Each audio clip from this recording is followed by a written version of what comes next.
안녕하세요. 열심히 살다 보니 어느새 제 나이가 40대 중반이 되었네요. 여자의 인생은 마음부터라는 말이 있죠? 사는 것에만 열중할 때는 몰랐는데 저의 40대를 쭉 돌아보며 공감하게 되었어요. 저는 남편과 연상 연하 커플로 4살 차이가 나요. 남편의 우연한 도움이 인연으로 발전했어요. 저는 어디서 꿀리지 않을 만큼 학벌이 좋은 편이에요. 남편 역시 좋은 대학을 나왔지만 그런 그이보다 제가 더 가방끈도 길고 결혼 초까지만 해도 경제적으로도 제가 더 우위에 있었죠. 그런 저를 시모가 참 좋아해 줬어요. 제가 연상이라는 것 빼곤 모든 점을 마음에 들어 해주셨거든요. 남편과 연애 당시이자 결혼 이야기가 오가기 전부터 시모는 저를 예비 며느리라고 칭하며 당시의 주변 지인들에게까지 자랑하고 다닐 정도였어요. 저도 그렇게 예쁨 받는다는 걸 몸소 느끼게 되니 참 좋더라고요. 남편과는 결혼을 전제로 연애를 시작했기에 시모의 그런 모습이 와닿았던 것 같아요. 하지만 결혼 과정이 순탄치는 않았어요. 상견례를 마치고 돌아온 날 저의 친정엄마가 시모가 마음에 들지 않는다며 크게 반대하셨거든요. 남편을 보고 그렇게나 반기던 친정엄마였기에 이해하기란 쉽지 않았어요. 결국 상견례 때 결혼식 날짜도 정하지 못한 채 파했어요. 저희는 몇 날 며칠을 친정에 찾아가 엄마를 설득시켜야 했어요.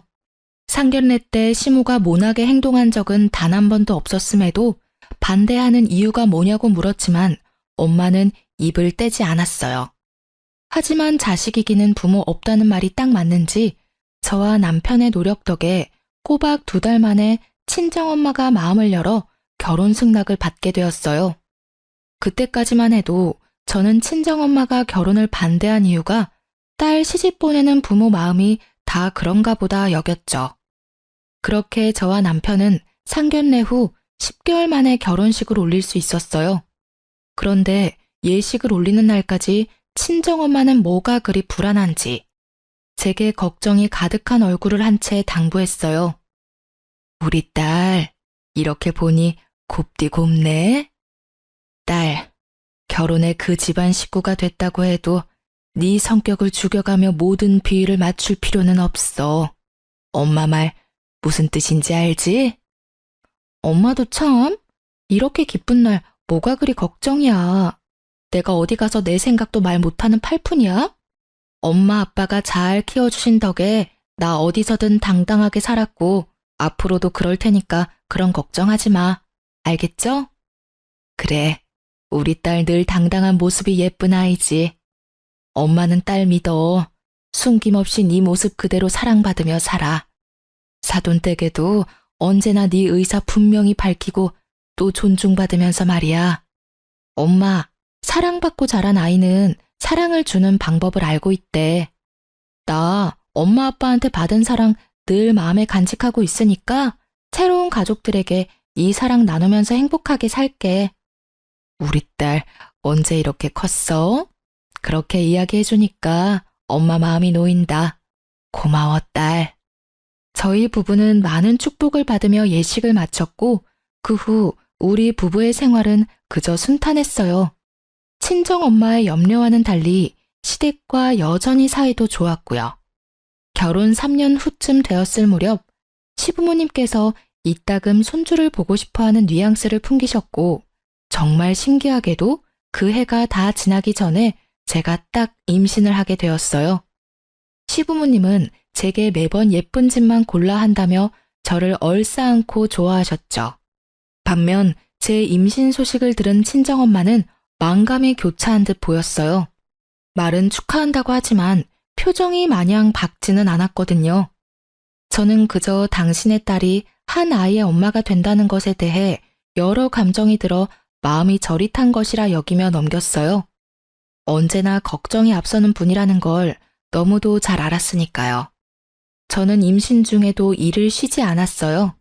친정 부모님께선 사위가 능력이 없는 게 아니니 몸 관리에만 백방으로 신경 썼으면 한다고 하셨지만 저는 어디 아픈 것도 아닌데 일을 쉬고 집에만 있고 싶지는 않더라고요. 그렇게 출산 예정일이 2달 앞으로 바짝 다가온 후에야 저는 출산 준비를 위해 육아휴직을 썼어요. 그런데 제가 일을 쉬기 시작한 날을 기점으로 저를 대하는 시모의 태도가 묘하게 바뀌었어요. 하지만 눈에 띄지 않았고 제가 출산을 앞두고 있어 예민해져서 그렇게 느끼는 거라고만 생각했어요. 하지만 곧 제가 예민한 게 아니었다는 걸 알게 되는 일이 생겼죠. 그날은 친정엄마와 아기용품을 사러 함께 가기로 약속했던 날이었어요. 만나기로 한 약속 시간이 2시간 남짓 남았을 때 연락도 없이 우리 집에 시모가 찾아온 거예요. 시모가 아기용품을 사러 간다는 걸 남편에게 들었는지 함께 가서 유모차를 사주려고 한다고 하시더라고요. 결국 저는 친정엄마와의 약속을 무르고 시모와 함께 아기용품점에 가게 되었어요. 너무 아기자기하고 예뻐서 뭐 하나 쉬 고르기가 어려웠어요. 거기다 이전에는 몰랐는데 예비맘의 입장에서 보니 뭐 하나 필요하지 않은 게 없는 것 같고 내 아이에게 뭐든 해주고 싶고 그런 마음이 마구 샘솟았죠. 깊은 고민 끝에 가격이 조금 더 나가지만 미리 봐뒀던 젖병 6개를 장바구니에 담았어요. 그런데 제 옆에 있던 시모가 혼잣말을 하는 거예요. 이제 한동안 회사에서 돈도 삭감해서 준다면서 비싼 것도 고르네. 젖병이 뭐 그리 큰 차이라고 어차피 모유 수유할 텐데. 네? 어머님, 지금 뭐라고 말씀하셨어요? 응? 아니다, 아니야. 요즘은 아기들 용품도 참 종류가 많구나. 같은 젖병인데도 브랜드가 이렇게 다양하다니 말이야. 다 비슷해 보이는데 금액도 천차만별이고 요즘은 아기들 용품으로도 상수를 부리니 원. 나는 시모의 혼잣말을 못 들은 척하며 되물었고 시모는 둘러대면서도 상술이니 뭐니 하며 탐탁치 않아 했어요. 저는 이미 들은 걸 못 들었다고 하기엔 너무 기분이 상해 장바구니에 넣었던 젖병을 뺐어요. 그냥 나중에 저 혼자 다시 와서 편히 사야겠다 싶어서요. 하지만 시모는 제가 젖병을 빼는 모습을 보고 말을 얹더군요. 왜 고심해서 골라놓고 내려놓니? 한참을 젖병 앞에 서 있었으면서 말이야. 내 눈치 볼 것도 없다. 네 눈치 주려고 따라온 게 아니니. 어머님 말씀대로 종류가 너무 많아서 쉽게 고르기 어렵네요. 조금 더 고민해 보는 게 좋을 것 같아서요. 그러니? 그래, 잘 생각했다. 젖병 원리는 다 같은데 디자인이나 브랜드 차이로 10,000원이 우습게 오르고 내리고 하니 잠깐 고민하고 고르긴 어렵지. 저는 서둘러 유모차만 사서 돌아가려고 유모차 진열대로 향했어요. 거기서는 시모가 사주는 거니 가격대를 먼저 본 뒤 골랐어요. 가격은 중간 정도 하면서 디자인이 마음에 드는 걸로요. 그런데 이번에는 시모가 들으라는 듯 좀 전보다 큰 목소리로 혼잣말을 했어요. 남이 사주는 거라고 비싼 것도 고르네. 몇 년이나 쓴다고 아기용품에 돈을 쳐바르는지, 에휴. 어머님, 혹시 부담되시면 말씀해 주세요. 꼭 유모차 선물은 안 해주셔도 괜찮아요. 응? 얘는 그게 무슨 말이니? 그런데 좀 가격이 비싸긴 하구나. 이런 아기 유모차는 몇 년 쓰지도 못하는데 말이야. 요즘은 중고로도 사람들이 새 것 같은 거 많이 팔기도 하던데 환경 생각해서 그런 것도 참 좋아. 그렇지? 세아가, 너는 이 유모차가 마음에 든다는 거지? 그럼 그걸로 하렴. 어머님, 유모차도 오빠랑 조금 더 고민해보고 구매하는 게 좋을 것 같아요. 오늘은 이만 돌아가요. 그럼 그럴래? 뭐라도 하나 사주려고 했는데 아쉽네. 혹시 고민해보고 정해지면 말해주렴. 그날 저는 기분이 상해 더는 시모와 함께 쇼핑할 수 없겠다는 생각에 대충 둘러보는 척한 뒤 그중 가장 저렴한 가재 수건만 한 묶음 사서 나왔네요. 애초에 연락도 없이 불쑥 우리 집에 찾아왔던 것도 제가 돈 쓰는 걸 감시하려고 했던 것 같다는 생각에까지 이르니 속에서 화가 솟구쳤어요. 이날 남편이 퇴근하고 와 있었던 일을 다 털어놓고 다시는 시모에게 우리 일에 관한 건 일절 이야기하지 말라고 당부했어요. 알겠다면서도 시모를 두둔하는 남편을 보고 있자니 열불이 뻗쳤지만 처음 있었던 일이니 더는 거론하지 않고 넘겼네요. 그날 얼마나 스트레스를 받았는지 배가 땡땡하게 뭉쳐 밤새 고생을 했더랬죠. 하지만 고부 갈등에 대한 남편의 무지함과 시모의 간섭은 또다시 저를 괴롭혔어요. 출산 한 달을 앞둔 시기 산후조리원에 관해 남편과 말이 많았어요. 그래도 애를 낳는 것도 저도 몸조리를 해야 하는 것도 당연하니 결국엔 남편이 제 의견에 따르기로 했어요. 그런데 출산 예정일 딱 2주 전 시모가 제게 차 한 잔 같이 하자며 저를 불렀어요. 뭔가 쎄한 기분이 들었는데 아니나 다를까 남편이 고세를 못 참고 시모에게 다 떠들어댔는지 산후조리원 예약했다는 얘기를 들었다며 운을 떼더군요. 저는 당연히 몸조리를 위해 산후조리원에 다녀올 계획이라고 했어요. 시모는 제 대답에 기가 차다는 듯 코웃음을 치더니 이렇게 말했어요. 조리원을 가라 마라 하지는 않으마. 대신 산후조리원 다녀올 거면 네 돈으로 가렴. 너 그동안 돈 좀 벌었으니 모아둔 돈도 있지? 내 아들이 출산 비용이라도 다 낼 텐데 너 편하자고 가는 곳이니 네 돈으로 해야지. 내 말이 맞지 않니? 어머님께서 염려하신다는 건 알겠지만 산후조리원에 가던 안 가던 우리 부부가 상의해서 결정하는 거고요. 그 비용을 어떻게 할 건지 역시 저와 오빠가 결정할 문제예요. 제가 오빠와 잘 이야기 나눠보고 정했으니까 마음 쓰지 마세요. 예, 어디서 어른을 가르치려드니? 네가 보기엔 내가 우스워 보이니? 너희 집 가장이 내 아들이야. 그러니 내가 나서는 수밖에 없지. 내 아들 돈을 네가 막 쓰도록 둘 수는 없는 거잖니. 내가 산후조리원을 돈 때문에 가지 말라는 것도 아니고 네 돈으로 다녀오라는데 뭐가 문제야? 어머님 말씀대로 남편은 성인이고 한 가정의 가장이에요. 그러니 어린애 기르듯 저희 부부 문제를 간섭하실 수는 없는 거 아닌가요? 남편이 조금 더 어리다고 제가 마음대로 주무르며 함부로 대하지 않아요. 그러니까 한 발 물러서서 저희 부부를 지켜봐 주시면 좋겠어요. 좀 배웠다고 따박따박 말 대꾸 하는 것 봐. 간섭이라고 했니? 내 아들이 잘 살길 바라는 마음으로 이야기하는 걸 뭐? 간섭? 여자는 애 낳는 순간 시댁이고 남편에게 의리야. 알겠니? 2번 말 안 하마. 내가 말하는 대로 해. 그리고 꼭 출산은 자연분만으로 해야 한다. 제왕절개는 돈도 많이 들고 병원에도 오래 있어야 한다는데 네가 그렇게 쉬고 있을 동안 고생하는 내 아들은 누가 챙기니? 일하는 내 아들 챙겨줄 사람이 없다는 건 말도 안 되지. 어머님, 고리적 개념은 좀 버리세요. 어디 가서 그런 말씀하시면 좋은 대우 못 받으세요. 그리고 돈으로 사람을 이렇게 대하시는 건 아니죠. 제가 육아휴직 중이라고 무시하고 싶으신가 본데 저 어머님께서 무시한다고 무시당할 만큼 돈 한 푼 없지 않거든요. 부족함 없이 지낼 만큼 벌었으니 더는 저희 부부 문제로 관여하지 마세요. 저희 부부 사이 멀어지게 만들고 싶은 게 아니라면요. 저는 이렇게까지 확 변해버린 시모를 보고 있자니 소름이 닿기 쳤어요. 시모에게 관여하지 말라고 딱 잘라 말한 뒤 집으로 돌아오는 내내 화가 나 미칠 지경이었어요. 그날 저는 집에 돌아와 남편과 대판 싸웠습니다. 당신, 내가 우리 문제 어머님께 말하지 말라고 했던 거 기억 못해? 내가 왜 당신이 한 가벼운 처신으로 이렇게 피해를 봐야 해? 네 부모면 나한테 그렇게 함부로 감나라 배나라 하면서 참견해도 되냐고. 내 처신이 뭐? 엄마가 당신 걱정을 좀 하길래 덜어드리려다 보니 말이 나왔을 뿐인데 도대체 왜 미친 사람 마냥 난리야? 걱정? 웃기지도 않네. 나를 걱정하는 사람이 출산 방법까지 이래라 저래라 하면서 정해줘? 그리고 내가 왜 당신네 집안의 을이라는 말을 해? 그게 걱정하는 사람 태도니? 어?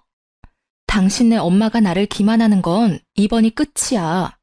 또 이런 일이 반복되면 그땐 결혼이고 뭐고 다 끝이라고. 당신이 얼마나 우리 엄마한테 기어올랐으면 엄마가 당신한테 그런 말까지 하겠어? 나한테 이렇게 성내기 전에 당신이 엄마한테 보인 태도에 대해서나 생각해봐. 당신은 지금 우리 엄마 나쁜 사람 만드는 것에 급급한 사람으로밖에 안 보여. 남편과 싸우는데 억울함이 몰려오더라고요. 저를 기만한 시모에 제 태도를 되돌아보라는 남편까지. 제가 원했던 결혼은 이런 게 아니니 속상한 마음을 달랠 길이 없었어요. 하지만 부부싸움은 칼로 물베기라고 하잖아요. 서로에게 그렇다 할 사과 한마디 하지 않았지만 또 그냥저냥 시간이 흐르는 대로 풀려갔죠. 제 출산이 바짝 다가왔으니까요. 출산 후 부부관계도 괜찮아졌고 시댁 가는 걸음도 줄었어요. 그 덕에 저는 아이의 육아에 전념할 수 있었고요. 그런데 엄마 마음이라는 게 그런 건가요? 점점 육아에 대한 욕심이 생기는 거예요. 어느덧 회사 복귀할 시기가 다가왔고 저는 결국 제가 그동안 쌓아온 커리어를 모두 포기하고 육아를 선택했네요. 물론 남편은 이런 제 선택을 반대했어요. 맞벌이 부부로 지내야 아이에게 더 나은 환경을 제공할 수 있다면서요. 그러나 이 또한 핑계라는 걸 저는 잘 알고 있었어요. 남편은 외벌이에 대한 부담이 크다며 입이 닳도록 말하곤 했으니까요. 저는 남편의 하소연에도 꺾이지 않았고 그로 인해 또 한 번 곤욕을 치렀습니다. 제가 회사에 사직서를 내고 온 날이었어요.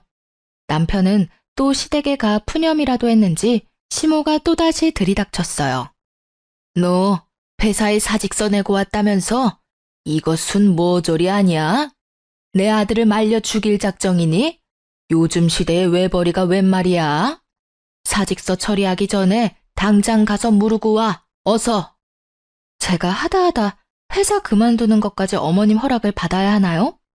저희 부부가 맞벌이로 일하면 어머님께서 애는 돌봐주실 건가요? 우리 애를 직접 돌봐줄 생각이 있으셔서 이렇게 대뜸 찾아와 갖다부타 하시는 거냐고요. 공부만 잘했지 상황 파악도 못하는 돌머리 아니야? 내가 일을 다니는데 어떻게 아이를 봐주니? 성질나 죽겠는데 무슨 말도 안 되는 소리야? 돌머리는 제가 아닌 것 같은데요. 어머님의 의사를 강하게 피력하시려면 그에 대한 도움을 주셔야죠. 하다못해 대안이라도 마련한 뒤에 말씀해 주셔야 맞는 거 아닌가요? 남편이 어머님 자식이면 이 아이는 제 자식이에요. 제 아이가 자기 아빠 힘든 걸 덜 자고 일찍부터 부모랑 떨어져 있게 만들고 싶지 않아요. 육아에 대한 제 가치관이니 존중해 주세요. 뭐야? 이 요망한 것이 내가 너를 며느리로 받아들인 이유가 뭔데? 일에 대한 욕심 많고 좋은 직장의 연봉도 높아서 내 아들 고생은 덜겠구나 하는 생각으로 결혼시킨 건데 니까짓 게 이런 식으로 뒤통수를 갈겨? 당장 회사 가서 사직서 무르고 와. 안 그러면 진짜 국물도 없을 줄 알아.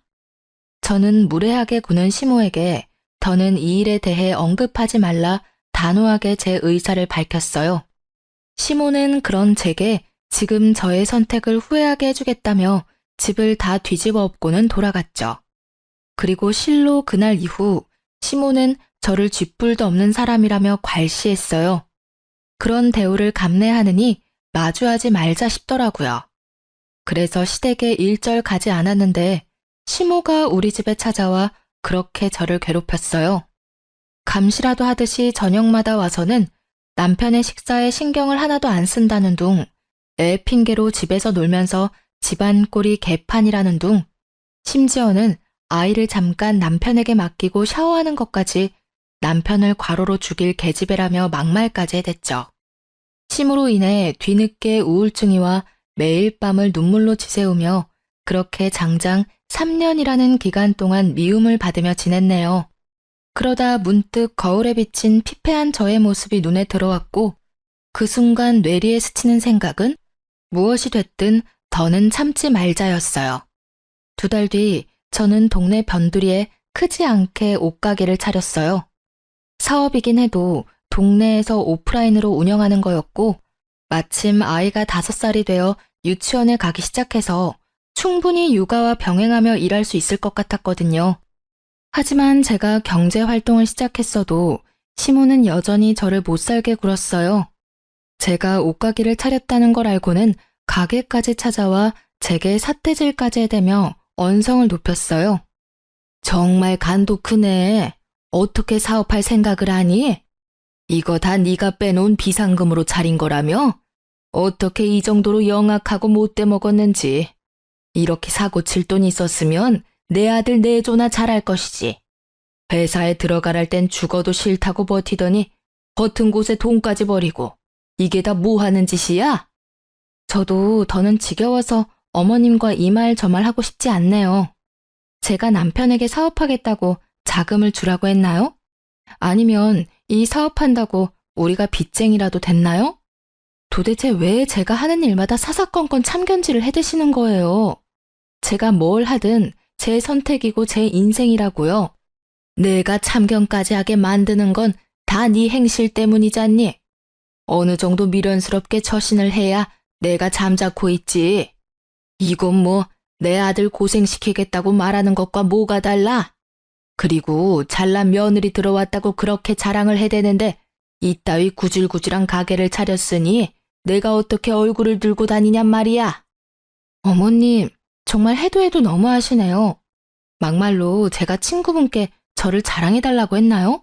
그리고 사람을 그렇게 돈과 직위로만 평가하고 어머님의 기준에 미치지 못하면 이런 식으로 행동해도 되는 건가요? 제발 적당히 좀 하세요. 전 그렇게 자랑하고 다니고 싶으셨으면 남의 자식인 저더러 어머님의 기준에 맞추라 하지 말고 남편이랑 신우를 자랑할 가치가 있도록 키우시지 그러셨어요. 이게 지금 뚫린 입이라고 어디 시어미 앞에서 그런 말을 짓거려? 개나 소나 다 하는 옷가게 차리더니 이게 멍청해도 더럽게 멍청해졌네. 시모는 저를 향한 분노를 참지 못하고 제 얼굴을 내리쳤어요. 저는 시모에게 이렇게 하니 속이 시원하냐고, 아무리 가족으로 얽혀 있어도 이제 남보다 못하니 서로 마주하지 말자고 소리쳤어요. 시모는 그런 제게 자기가 바라는 바라며 이혼당할 준비나 하고 있으라는 말을 남긴 뒤 돌아갔죠. 그 뒤로 저도 전처럼 시댁에 발도 들이지 않았고 시모도 더는 찾아와 저를 쪼는 일이 없었어요. 남편이 도대체 자기 엄마에게 어떻게 굴었길래 이혼하라고 성화냐며 화를 냈지만 저는 그런 남편에게 진짜 이혼하고 싶은 게 아니라면 지금부터라도 행동 조심하라고 엄포를 놓았네요. 남편은 이혼은 무서웠는지 더는 시모의 우악스러움은 볼 일이 없었어요. 하지만 시댁 식구 모두에게까진 해당되지 않아서인지 보다 못한 신우가 저를 찾아왔어요. 그런데 참 다행히도 신우는 제게 자기 엄마를 이해해달라며 대신 자기가 제 일을 시간 내 자주 도와주러 오겠다는 거예요. 저는 탐탁치 않아 거절했어요. 하지만 신우는 매일 찾아와 저를 도왔어요. 하지 않아도 괜찮다고 말리던 저더러 곧 아이가 하원하고 올 시간이니 조금이라도 쉬라며 남편보다도 더 저를 이해하듯 말해주었죠. 그 덕에 저는 조금씩 신우에게 마음이 열렸고 이렇게까지 신경 써주는 게 너무 고맙더라고요. 그래서 인기 있는 디자인의 옷을 몇 개 빼놨다가 신우에게 선물했어요. 금방 지쳐 할 줄 알았던 신우는 그 후로도 자주 가게에 와 아이와 놀아주기도 하고 저를 돕기도 하며 지냈어요. 그러던 어느 날 제 딸이 몸이 아파 병원에 입원하게 됐어요. 아이들의 경우 보통은 고질적인 질환이 아닌 이상 사나흘 정도면 퇴원하는데 이상하게 아이의 컨디션 회복이 더뎌 결국 열흘 동안이나 입원해 있었죠. 그러니 당연히 제 옷가게는 그 기간 동안 문을 열 수 없었고요. 그런데 아이가 입원해 있다는 소식을 들은 신우가 제게 연락이 왔어요. 올케, 소식 들었어. 가게도 못 열고. 무슨 일이래 참? 지금은 괜찮고? 아기가 아직 열이 안 떨어져서요. 어쩔 수 없죠. 그동안 가게도 못 열고 어떡하냐는 말이지 내 말은. 혹시 애 때문에 가게가 마음에 걸리면 내가 대신 가게 봐줄까? 괜찮아요. 신경 안 써주셔도 돼요. 제가 알아서 할게요. 에이, 가족 좋다는 게 뭐야. 이럴 때 신우이 써먹는 거지. 안 그래? 나중에 조카 다 낳고 거하게 한 통 쏘기만 하면 돼. 올케가 힘들어하는 게 눈에 보이니까 내가 다 마음이 아파서 그래. 도와주겠다는 선의의 마음을 올케가 굳이 거절 안 해도 되는 거야. 신우는 끈질기게도 자기가 봐주겠다더라고요. 결국 계속 거절할 수 없어 며칠만 부탁한다며 맡기게 되었어요. 신우 덕에 제 걱정도 덜어 한결 마음은 편하더라고요. 그렇게 나흘쯤 지났을 때 아이가 많이 호전되어 퇴원을 하게 되었어요. 가벼운 마음으로 다시 가게로 출근하게 된 날, 저는 가게에 도착하자마자 기함했습니다. 제 가게 매대에 진열된 옷들은 온데간데 없고 처음 보는 옷들이 걸려있는 거예요. 거기다 제 가게에 마치 자기가 사장이라도 되는 듯 떡하니 자리하고 있는 신우와 시모까지. 저는 신우와 시모에게 이게 다 어떻게 된 일이냐고 소리쳤고 그런 저를 보며 비웃으며 하는 말이 아주 가관이더군요. 아가, 지난 날은 내가 미안하게 됐다. 네가 이러려고 이 가게를 다 차렸나 본데 내가 그 깊은 하늘의 뜻을 이제야 알았어. 그게 무슨 말씀이세요? 지금 제 가게에 무슨 짓을 하신 거냐고요. 제가 판매하던 옷들은 다 어디 가고 이런 거적대기 같은 옷을 걸어둔 거예요. 어머? 내 취향인데 거적대기는 말이 좀 심하다. 참 드세다고만 생각했는데 순진한 모습이 다 있었네. 내가 가게 챙기겠다는 말을 너무 고지곳대로 들었나 봐. 내가 이 나이 먹도록 놀고 있는 건 불효잖아. 그래서 옳게 도우면서 일을 좀 배워뒀던 건데 눈치 못 채더라. 옳게는 학벌 좋으니까 나보다 취직하기 쉬울 거잖아. 그래서 내가 앞으로는 가게 운영하려고. 당장 내 가게 원상 복구해놔. 내가 아무리 당신네들한테는 외지인이라도 이러는 건 아니지. 애 키우면서 잘 살아보려고 노력하는 사람을 속이고 등쳐먹이려는 게 인간이야? 당신네들이 인간이냐고. 옳게. 말 조심해. 우리가 무슨 사기꾼들이야? 왜 그런 식으로 말을 해? 옳게는 정말 위아래도 없구나. 그러니까 엄마가 그렇게까지 했지. 능력 좋던 옳게는 그 능력 앞으로도 펼치면서 살아. 우리 집안 깊혀주려고 네가 들어온 건데 부응해야지 않겠어? 네가 우리 가족이 된 이유가 네 능력인데 말이야. 알고 보니 신우가 갑자기 저를 이해한답시고 가게에 찾아와 저를 열심히 도왔던 건 전부 제 가게를 뺏을 요량이었던 거예요. 남 밑에서 일 못한다며 사업을 버렸다 말아먹은 전적이 꽤 되는 신우는 이미 단골들도 생겼고 어느 정도 매출이 유지되는 제 가게를 노린 거죠. 시모나 신우 둘 다 자금이 없으니 다시 시작할 엄두가 나지 않으니 손 안 대고 코풀 작정으로 제가 가게에 없는 틈을 타 일을 벌인 거였어요. 그 속내를 알게 되니 들끓는 화를 도저히 참을 수가 없었어요.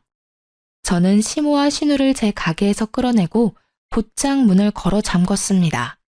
밖에서 문을 열라며 두드리고 소리치고 난동도 모자라 가게 문을 박살내겠다며 큰 돌까지 주워와서는 행패를 부렸어요. 저는 결국 경찰에 시모와 신우를 신고했고 시부와 남편이 경찰서에 와서야 저를 헐뜯던 시모와 신우의 태도가 멈췄네요. 저는 그동안 제가 겪은 많은 일을 모두 털어놓았고 더는 이렇게 살 수 없다고 그 자리에서 이혼 선언까지 했어요. 이혼하겠다는 제 말에 남편과 시부는 청청병력이라도 된 양 저를 말리느라 안달이 났어요. 신우는 그제야 죄책감이 든 건지 후폭풍이 무서운 건지 제 눈치를 보기 시작하더라고요.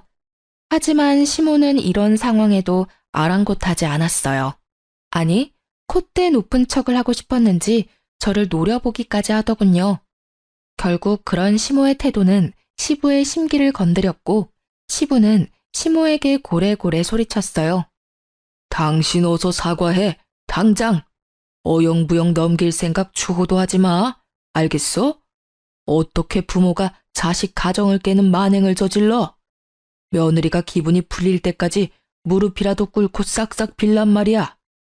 당신 아들이랑 며느리가 이혼하는 순간 당신도 이혼당할 줄 알아. 내가 뭘 어쨌다고 저 되바라진 것한테 사과를 해? 지 좋은 능력 펼치고 우리 딸한테 가게 일은 넘기라는 게 뭐가 잘못이야? 사과는 내가 하는 게 아니라 받아 마땅하지. 네, 어머님 저한테 사과하실 필요 없어요. 아버님, 저 마음에도 없는 사과는 받고 싶지 않고요. 이제와 사과한들 뭐가 달라지나요? 저요, 이제 지긋지긋해서 싫어요. 저 합의할 생각도 없으니 제게 사과든 애원이든 아무것도 할 생각 마세요. 저는 합의는 없다는 말을 마지막으로 남긴 뒤 경찰서를 나왔어요. 그런데 자기 가족 일이라고 제 가게까지 따라온 남편이 제 속을 또 긁어댔죠. 당신 정말 나랑 이혼이라도 할 생각이야? 아니, 우리 엄마랑 누나 지금 유치장에 있어. 정말 합의 안 할 생각은 아니지? 가족끼리 다툴 수도 있는 거지. 왜 이렇게까지 못되게 굴어? 어차피 앞으로도 얼굴 보고 지내야 하는데 괜히 더 사이 틀어지지 말고 잘 풀어야 할 거 아니야. 똑같은 말 몇 번씩 하게 만들지 마. 너한테나 가족이지 이제 나한테는 아니거든? 아니, 이전부터 니네 엄마는 날 가족으로 여긴 적이 없어. 네 엄마 기세어주는 도구 정도에 지나지 않았다고 난. 그러니까 나도 이제 와서 더는 가족 운운하면서 이해할 생각 없어. 누난 어떻게 사람이 그렇게 인색하다 못돼 못해 처먹었냐? 아, 몰라. 내 사전에 이혼은 없어. 절대 이혼은 안 해줄 거니까 그런 줄 알아? 애를 생각하는 엄마면 그렇게 무책임하게 말하면 안 되지. 그러고도 누나가 엄마라고 말할 수 있냐? 어? 공부 잘하는 거랑 인성이랑은 별개라더니 딱 누나를 두고 하는 말이네. 야, 무책임? 너 지금 무책임이라고 했어? 너도 알았잖아. 네 엄마가 나 자기 멋대로 주무르려고 했다는 거. 엄마라면 이혼을 입에 담으면 안 돼? 무책임한 건 내가 아니라 너야, 너. 인성 먹 같은 건 내가 아니라 너랑 네 엄마라고 이 무례배 집안인가나. 그러니까 불난 집에 부채질 그만하고 네 가족이 싼 똥이나 네가 치워. 내 매장 옷 다시 찾아오지 않으면 바로 이혼 소장 접수할 테니까 오늘 안에 무조건 찾아서 가게에 가져다 놔. 알겠냐? 남편은 자꾸 이혼을 들먹이면서 자기를 화나게 한다며 매대에 걸려있던 옷을 창고 쪽으로 집어 던졌어요. 그런데 저도 그땐 제정신은 아니었거든요. 남편에게 미친 것 위에 더 미친 것이 있다는 걸 보여주기 위해 저는 남편을 향해 옷가지들을 집어던지며 정신 나간 사람처럼 굴었죠. 그런데 하필이면 이런 모습들을 친정엄마가 다 보고 말았어요. 친정엄마를 보자마자 왜 그리 어린애처럼 눈물이 쏟아지던지. 한참을 울고 난 후에야 친정엄마에게 자초지종을 설명했어요. 그러니 엄마는 시모가 겉과 속이 다를 거라는 건 알았지만 이 정도로 못되게 굴 줄은 몰랐다며 불같이 화를 냈어요. 당장이라도 시모를 가만두지 않겠다며 열을 내는 걸 제가 직접 해결하겠다고 설득해 간신히 진정시킬 수 있었어요. 그러자 친정엄마의 차가운 시선은 남편을 향했고 남편은 도망이라도 치듯 가게를 나갔어요. 한참을 친정엄마의 도움으로 가게를 정리하고 있는데 남편이 제가 가게에서 판매하던 옷을 찾아왔더라고요. 그런데 그 옷들이 다 시댁 창고에서 발견했다는 말을 듣고 단전에서부터 또 화가 마구 치밀었어요. 하지만 그 순간 뭔가 쎄한 기분에 사로잡혔어요. 이런 일을 겪으니 촉이 곤두섰던 거죠. 저는 카운터로 곧장 향해 현금 보관함을 열어보았어요. 아니나 다를까 그 많던 돈이 한 푼도 없이 텅텅 비어있는 거예요. 네, 자금이 없던 신우가 제 돈으로 자기가 팔고 싶던 상품을 떼온 거였어요. 이게 도둑과 다를 게 뭔가요? 하지만 이런 상황에서도 더욱 황당한 건 남편이라는 인간의 태도였습니다. 무슨 돈으로 이 많은 옷을 떼왔나 했더니 그럼 그렇지. 이 와중에 도둑질까지 잘도 했네. 도대체 무슨 생각이면 이런 강큰 일들을 벌일 수 있는 건지 참. 일하고 싶은 마음이 커서 그랬던 걸 거야. 설마 당신 지금 이것까지 문제 삼을 생각은 아니지? 당신 때문에 경찰서까지 끌려간 우리 엄마랑 누나한테 말이야. 누나가 빼간 돈은 내가 비상금으로라도 채워줄 테니까 제발 더는 문제 삼지 말자. 어? 어차피 내가 주면 그만인 돈이잖아. 이 와중에 너는 끝까지 왜 이 돈을 네가 갚아? 막말로 지금 내 가게에 도둑이 든 거나 다름없잖아. 그러니까 네가 감싸고 챙길 사람은 네 엄마랑 누나가 아니라 나여야지. 상식적으로나 양심적으로나 나를 먼저 챙기고 걱정해야지. 네가 이러고도 남편이니? 진짜 너나 네 가족들이나 사람도 아니네. 이날 남편과 2차전으로 대판 싸웠네요. 나중에는 친정엄마가 있다는 것도 있고 남편이 애초에 일을 이렇게까지 만든 건 저라면서 막무가내로 막말까지 퍼붓더라고요. 저는 우리 부부가 엄연히 큰 피해를 본 상황에서도 자기 가족만 감싸는 모습을 더는 두고 볼 수 없었어요. 거기다 저희 엄마 앞에서까지 저를 함부로 대하는 건 더더욱 용납할 수 없어 다음날 바로 이혼 소장을 접수했습니다. 남편이 집에 못 들어오도록 도어락 암호도 바꿔버렸고요. 집에 들어오겠다며 문 앞에서 깽판을 치던 남편은 이웃의 신고로 그 뒤로는 시댁으로 넘어갔어요. 그런데 며칠 뒤 시부가 제게 연락을 해왔어요. 신우와 시모가 잘못을 뉘우치고 반성하고 있다고요. 네, 물론 믿지는 않았지만 제게 진심으로 사과를 하고 싶어 한다며 딱 한 번만 만나달라고 하는 거예요. 저는 고민하다 여차하면 증거물로 제출하자 하는 마음으로 신우가 제 가게에서 했던 짓이 모두 담긴 영상 증거물을 챙겨갔어요. 역시나 이렇게 단번에 변할 시모가 아니죠. 사과는커녕 고개까지 쳐들고 저를 내려보더라고요. 다 시부를 속인 시모의 농간이었던 거였어요. 물론 신우는 유치장까지 들어가 보니 덜컥 겁이라도 났는지 저를 보자마자 잘못했다며 다시는 그러지 않겠다고 빌더라고요. 하지만 시모는 절대 볼품없는 제게 조아리는 건 못한다며 제가 다 자기를 엉망으로 만들었다며 분노에 차서 제 얼굴에 침까지 뱉었어요. 저는 더 봐줄 것도 없다고 판단되어 바로 증거물을 제출했어요. 합의되지 않았다는 소식을 다시 들은 시부는 제 가게까지 찾아왔고 시모를 대신해 제게 애원하기 시작했어요. 아가, 내가 이렇게 사과하마. 내가 가장으로서 처신을 못한 탓이야. 내 아내와 딸이 다시는 내게 못나게 굴지 않도록 나서서 단속하마. 그러니 제발 마지막으로 한 번만 너그러이 봐주면 안 되겠니? 아버님, 죄송하지만 저는 마음 굳혔어요.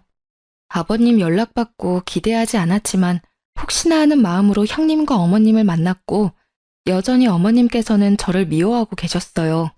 제가 다 엉망으로 만들었다며 침까지 뱉으셨고요. 아버님께서 가족을 지키기 위해 제게 이러시는 것처럼 저도 이게 저를 지키는 방법이라고 말씀드리고 싶네요. 네 마음을 모르지 않아. 얼마나 힘들었을지도 안다. 네가 이러는 게 지나치다고 생각하지도 않고 말이야. 하지만 나도 달리 어찌할 방법이 없더구나. 시부가 미안하다는 말을 남긴 뒤 돌아간 날 저녁, 이번엔 가게로 남편이 찾아왔어요. 그런데 이 인간 끝까지 뭐가 잘못된 줄 모르더군요. 내가 이혼은 안 된다고 했지만 그냥 합의 이혼해줄게. 그러니까 이제 우리 엄마랑 누나 그만 괴롭히고 가서 합의하고 끝내. 내가 큰 마음 먹고 이혼해주겠다고 한 거니까 재산 욕심은 내지 말고 말이야. 당신이 각자 도생하는 게 그렇게 소원이라니까 내가 들어주는 거라고. 합의 이혼? 합의 이혼 같은 소리하고 앉았네. 넌 아직도 상황 파악이 그렇게 안 돼서 어떡하니? 합의 이혼 필요 없어. 이미 소장 접수했으니까 이 멍청아. 그리고 입은 삐뚤어져도 말은 바로 해. 멍청한 거 티내지 말고. 내가 각자 도생하는 게 소원인 게 아니고 우리 가정을 파탄낸 주범이 네 가족이고 너야 이 머저리야. 야, 너는 끝까지 내가 좋게 풀어줄래도 그렇게 나와야 되겠냐? 네가 바라고 바라는 이혼 내가 해주겠다고 하잖아. 그러니까 더 악연으로 꼬이지 말고 누나랑 엄마 그만 합의하라고. 그리고 너야말로 바르게 말해야지. 지금 우리가 파탄난 이유는 다 너야. 너 때문이라고. 남편은 버럭해서 소리를 지르고는 저를 벌레 보듯 하고는 돌아갔어요. 참 침만 안 뱉었다 뿐이지 눈빛은 시모와 꼭 닮았더라고요. 그 뒤로는 한참 동안 시댁 식구를 마주할 일이 없었어요. 남편도 어떻게든 자기가 저를 이겨먹겠다고 이를 갈고 법조인을 알아보고 다닌 듯 했어요. 정말 힘든 시간이었지만 또 얼마 만에 느끼는 잔잔한 일상인지 몰라요. 하지만 한 번씩 술에 진탕 취해 한밤중에 집 문을 두드리는 남편 때문에 아이가 겁을 먹는 날이 들었어요. 그래서 나중에는 아예 그 집을 비우고 친정으로 들어가 지냈죠. 그때부터 아이도 저도 하루가 다르게 안정을 찾아갔어요. 그렇게 시간이 흘러 시모와 신우의 첫 재판을 앞둔 날, 두려움이라는 감정이 새삼 대단하다 느꼈던 게 한참 후에 마주하게 된 시모는 상당히 수척한 모습이었어요. 시간이 흐를수록 위기의식을 느꼈던 건지 죽어도 못한다던 사과를 제 발로 저를 찾아와 머리까지 조아려 가며 싹싹 빌더라고요. 예, 이제 내 아들과도 남남이 될 텐데 헤어짐일수록 좋은 기억이 남아야 하지 않겠니? 이제 그만하면 됐잖니. 제발 선처 좀 해주렴. 내가 이렇게 비마. 우리 좀 살려줘. 헤어질 일밖에 안 남았는데 왜 굳이 기억을 남기겠어요? 이제 와서 이러는 거 너무 없어 보이지 않나요? 어머님의 그 잘난 자존심 끝까지 지키세요. 가짜는 희망 갖지 마시고요. 사면 초가인 상황이 겁난 후에야 제게 사과하려는 시모의 태도가 더욱 기분이 나빠 거들떠보지도 않았어요. 시모는 제 바지가랑이까지 붙잡으며 눈물로 호소하고 매달렸어요. 하지만 저는 끝까지 일관된 표정과 말투로 시모의 사과를 거절했습니다. 그러고 얼마 뒤 신우도 제게 찾아왔어요. 참 웃긴 게 위기의 순간에는 가족도 뭣도 없는가 봐요. 신우는 제게 울며 불며 자기만이라도 살려달라고 울어댔어요. 옳게, 우리 그 일 있기 전에는 악감정 없었잖아. 내가 일도 도우면서 우리 잘 지냈잖아. 나한테 고맙다면서. 제발 나라도 살려줘. 응? 나 정말 무서워서 잠도 안 온단 말이야. 그 가게 내 가게로 꾸리라는 것도 사실 엄마가 다 시킨 일이야. 내 잘못이 아니라고. 나 정말 억울해. 억울하고 무서워 미치겠어. 형님, 아니, 다 끝난 마당에 동갑이니까 친구로서 말 좀 할게. 너는 그동안 편하게만 살아봤지? 그러니까 이참에 인생 공부한다 여겨. 억울하다고? 네 엄마가 시켰다면 시킨 대로 한 게 잘못이지. 그 나이 먹도록 옳고 그른 판단도 못해? 정당한 죗값 잘 받고 앞으로는 생각이라는 걸 하면서 살아. 네 양심이 올바른지도 좀 되돌아보고 말이야. 그 뒤로도 신우와 시모가 하루에 몇 번씩이나 찾아와 머리 숙여 사과를 했어요. 그게 반복되다 보니 사과 받아주고 선처해주지 않으면 확 그 자리에서 졸도해버릴 거라며 협박까지 하더라고요. 결국 시부가 시모와 신우를 데리고 돌아간 후에야 저를 찾아오는 걸음을 멈췄어요. 끝까지 선처는 없었고 시모와 신우는 자기들이 저지른 일에 대한 합당한 처벌을 받게 되었어요. 하지만 남편은 자기 가족을 무너뜨린 제게 돈 한 푼 나눠줄 수 없다며 재산 분할에 관한 소송까지 걸며 이혼 소송을 질질 끌었죠. 하지만 남편은 자기가 원하는 바를 이루지 못했어요. 이루어질 수 없는 고집에 불과한 것이었으니까요. 경제적으로 보나 양육으로 보나 제가 뭐 하나 허투루 하지 않았다는 걸 법정에서 제대로 인정받았거든요. 결국 저는 이혼 소송도 승소했고 재산 분할 소송에서도 쾌거를 이루었답니다. 저를 향한 시모의 원망이 나중에는 시부에게 향했다고 해요. 결국 시부도 시모를 향한 충격으로 이혼을 결심했다더라고요. 전 남편은 이전 시부모님의 이혼 소식을 들고 와서는 자기 집안까지 파탄나게 생겼다며 제발 도와달라, 시부의 선택을 말려달라 부탁했어요. 하지만 이미 남남이고 그건 제 권한이 없는 거니 당연히 거절했죠. 그러자 전 남편은 끝까지 못나게 굴어댔어요. 복수심에 저와 제 가게에 대한 나쁜 소문을 퍼뜨려 구설수에 오르게 했거든요. 그러나 그것도 오래 가지는 못했어요. 왜냐하면 친정엄마가 그 소문을 듣고는 전 남편에게 찾아가 명예훼손으로 고소한다며 노발대발했거든요. 너희 엄마랑 누나도 모자라 너도 콩밥 좀 먹고 싶어 환장했냐면서요. 소인배지만 겁은 엄청난 남편은 자신의 엄마와 누나의 최후를 봐서인지 다신 그런 짓 하지 않겠다며 순순히 각서까지 쓰더라고요. 작년까진 그 망할 시댁의 소식이 제 귀에 간간히 들려왔어요. 그리고 소식이 끊길 무렵 전 시부가 제게 찾아와 온 진심 다해 사죄한 적이 있었어요. 그런 시부 덕에 이제는 그들의 미움이 많이 사그라들었네요. 그리고 지금은 너무 바빠 이전의 악연을 떠올리며 미워할 새도 없고요. 전 남편이 퍼뜨린 소문으로 매출이 조금 주춤했지만 2년이 지난 지금은 눈코 뜰 새 없이 바쁜 나날을 보내는 중이거든요. 온라인으로 사업을 확장한 게 잘 된 덕에 가게도 다시 활기를 찾아 활발히 운영되고 있답니다. 시내에 2호점을 최근에 오픈해 제 동생도 저를 도와 운영에 뛰어들 정도로 확장도 되었어요. 결혼이 인생의 이막의 시작인 줄 알았는데 이제와 보니 제 인생은 결혼이 아닌 이혼이 인생의 이막 시작인 느낌이 드네요. 새로운 시작이라는 마음으로 나만의 인생 커리어를 탄탄하게 쌓아가는 게 앞으로의 제 목표이고 바람이 되었어요. 그리고 마지막으로 저의 선택을 염려해주고 저의 새로운 시작을 묵묵히 지켜봐 주신 저의 보배이자 스승인 엄마를 닮아 제 아이에게도 그런 엄마가 되고 싶네요. 제 사연을 들어주신 많은 분께 감사드립니다. 좋은 하루 되세요.